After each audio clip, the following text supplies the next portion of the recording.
Hi, ഞാൻ സുധാ മഴമേഘമാണ്. ഇന്ന് ഞാനിവിടെ 2 തരം ചമ്മന്തി പുതിയതായിട്ട് ചെയ്യാൻ പോവുകയാണ്. നിങ്ങൾ അത് നേരത്തെ കേട്ടിട്ടുണ്ടാവില്ല.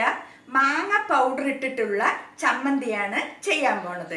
ആദ്യം തന്നെ ചെറിയ ഉള്ളിയും മാങ്ങ പൗഡറും കൂടിയിട്ടുള്ള ഒരു ചമ്മന്തിയാണ്. അപ്പൊ അതിനാവശ്യമുള്ള സാധനങ്ങൾ എന്തൊക്കെയാണെന്ന് നോക്കണ്ടേ? വരൂ, കാണിച്ചു തരാം. അപ്പൊ അതിന് മെയിനായിട്ട് ആവശ്യമുള്ളത് ചെറിയ ഉള്ളിയാണ്. സവോള എന്തായാലും അതിന് പറ്റില്ല. ചെറിയ ഉള്ളിയാണ് ഞാൻ എടുത്തിരിക്കുന്നത്. മാങ്ങ പൗഡറാണ്, ഇതാണല്ലോ മെയിൻ ഇൻഗ്രീഡിയന്റ്. ഇതില് മാങ്ങ പൗഡറാണ്. മുളകിന്റെ ഫ്ലേക്സ് ആണ്. പിന്നെ ആവശ്യത്തിനുള്ള കല്ലുപ്പും. അപ്പൊ നമ്മൾക്ക് ഈ ചെറിയ ഉള്ളിനെ ഒന്ന് ചതച്ചെടുക്കണം. അത് ഞാൻ എങ്ങനെയാണെന്ന് കാണിച്ചു തരാം. ഇങ്ങനെ ചെറുതായിട്ടൊന്നിങ്ങനെ തട്ടിയാൽ മതി, ഒരുപാട് ഉടഞ്ഞു പോകരുത്.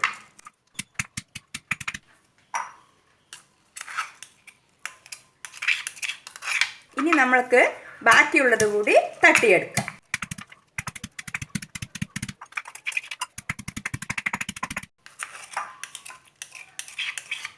കണ്ടില്ലേ, ചതച്ചത് ഇങ്ങനെ ഓരോന്നായിട്ട് കണ്ടിരിക്കണം. അപ്പോഴാണ് അതിൻ്റെ ഒരു ടേസ്റ്റ് ഉണ്ടാവുക.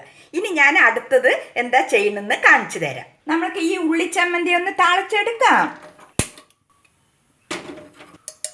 ശകലം വെളിച്ചെണ്ണ ഒഴിച്ചു കൊടുക്കാം. അത് നന്നായിട്ടൊന്ന് ചൂടാവട്ടെ. അതിനുശേഷം മറ്റുള്ള സാധനങ്ങൾ ഇട്ട് കൊടുക്കാം. അപ്പൊ നമ്മുടെ എണ്ണ നന്നായിട്ട് ചൂടായിട്ടുണ്ട്. ഇതിലേക്ക് നമ്മൾക്ക് മുളകിന്റെ ഫ്ലേക്സ് ഇട്ട് കൊടുക്കാം.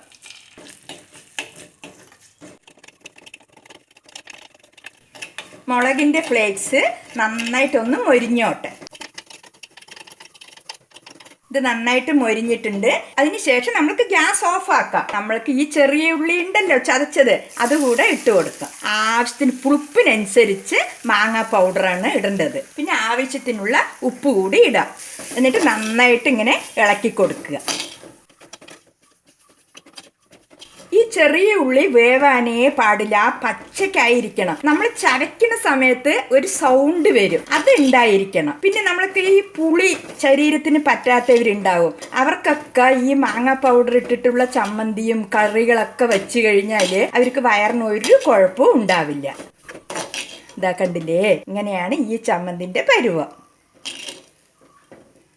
അപ്പൊ നമ്മുടെ ഉള്ളിച്ചമ്മന്തി റെഡി ആയി കഴിഞ്ഞല്ലോ. കണ്ടില്ലേ, ഇത് എത്ര സിമ്പിൾ ആയിട്ടാണ് ചെയ്യാൻ പറ്റുക. അപ്പൊ ഇതിന്റെ പാചകത്തിന്റെ പണി കഴിഞ്ഞു. ഇനി നമ്മൾക്ക് ഈ ഉള്ളിച്ചമ്മന്തിയെ ഒരു ബൗളിലേക്ക് ആക്കി കൊടുക്കാം.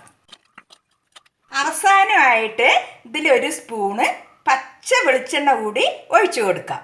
ആലോചിക്കുമ്പോൾ തന്നെ അറിയുന്നുണ്ടല്ലോ അല്ലേ ആ ഉള്ളിച്ചമ്മന്തിയുടെ ആ ടേസ്റ്റ്. മാങ്ങാ പൗഡറിൻ്റെ ആ പുളിപ്പും ഉപ്പും ആ മുളക് വറുത്തതിൻ്റെ ആ മണവും അങ്ങനെ എല്ലാം കൂടി ചേർത്ത് അങ്ങോട്ട് കഴിക്കുമ്പോഴുണ്ടല്ലോ ഭയങ്കര ടേസ്റ്റ് ആയിരിക്കും. അത് പ്രത്യേകം മാങ്ങാ പൗഡറുമാണ്. വയറിനൊന്നും ഒരു കുഴപ്പവും ഉണ്ടാവില്ല. എത്ര സിമ്പിളായിട്ടാണ് കണ്ടില്ലേ ഉണ്ടാക്കാൻ പറ്റുന്നത്. മിക്സിയിലൊന്നും അരയ്ക്കണ്ട, ഒന്നും ചെയ്യണ്ട. അപ്പോൾ ഇത് നിങ്ങൾ ചെയ്ത് നോക്കുക. ഇനി അടുത്തതായിട്ട് ഒരു ചമ്മന്തി ഞാനിപ്പോൾ ചെയ്ത് കാണിച്ചു തരാം. അപ്പൊ നമ്മൾ ആദ്യത്തെ ചമ്മന്തി റെഡി ആയി കഴിഞ്ഞു. ഇനി രണ്ടാമത്തെ ചമ്മന്തി എന്താണെന്ന് നോക്കണ്ടേ?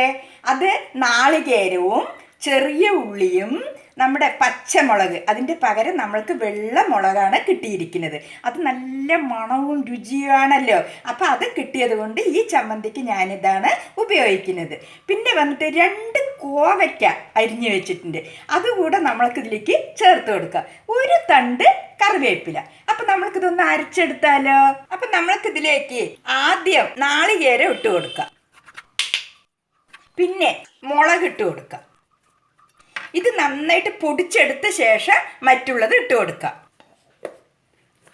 ഇതാ കണ്ടില്ലേ, നാളികേരവും പച്ചമുളകും കറിവേപ്പിലയും നന്നായിട്ടൊന്ന് പൊടിച്ചെടുത്തിട്ടുണ്ട്. ഞാൻ വെള്ളമൊന്നും ചേർത്തിയിട്ടില്ല. ഇതിലേക്ക് നമ്മൾക്ക് ഈ ചെറിയ ഉള്ളിയും ഈ കോവയ്ക്കയും പുളിപ്പിനനുസരിച്ച് മാങ്ങാ പൗഡറും പിന്നെ ആവശ്യത്തിന് കല്ലുപ്പും പിന്നെ ഒരു 2 സ്പൂണ് പച്ച വെളിച്ചെണ്ണയും ഇത് നമ്മൾക്കൊന്ന് ഒതുക്കിയെടുക്കാം.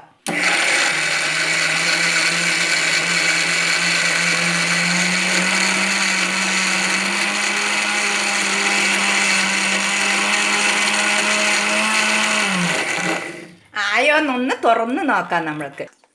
കറക്റ്റായിട്ട് ആയിട്ടുണ്ട്. നമ്മൾക്ക് ഇതൊക്കെ ഒന്ന് യോജിപ്പിച്ചിട്ട് എടുക്കാം. അപ്പം നമ്മുടെ തേങ്ങയും മാങ്ങ പൗഡറും ഉള്ളിയും പച്ചമുളകും എല്ലാം ചേർന്നിട്ടുള്ള ചമ്മന്തി ഇവിടെ റെഡി ആയിട്ടുണ്ട്. ഇതിലോട്ട് നമ്മൾക്ക് കുറച്ച് തളിരി കറിവേപ്പില കൂടി ഇട്ട് കൊടുക്കാം. അതാകുമ്പോൾ നമ്മൾക്ക് ചതയ്ക്കുമ്പോൾ ബുദ്ധിമുട്ടില്ലല്ലോ. എത്ര സിമ്പിളായിട്ടാണ് കണ്ടില്ലേ നമ്മുടെ ഈ തേങ്ങ ചമ്മന്തി റെഡി ആയിരിക്കുന്നത്. പിന്നെ ശരീരത്തിന് നല്ല വിറ്റാമിനുള്ള സാധനങ്ങളൊക്കെയാണ് ഇതിൽ ഇട്ടിരിക്കുന്നത്. അപ്പം നിങ്ങൾ ഇതും ഒന്ന് ട്രൈ ചെയ്ത് നോക്കുക, കമൻറ്റിലൂടെ അഭിപ്രായങ്ങളൊക്കെ പറയുക. അപ്പം നമ്മൾക്കിത് ഒരു ബൗളിലേക്ക് മാറ്റി കൊടുക്കാം.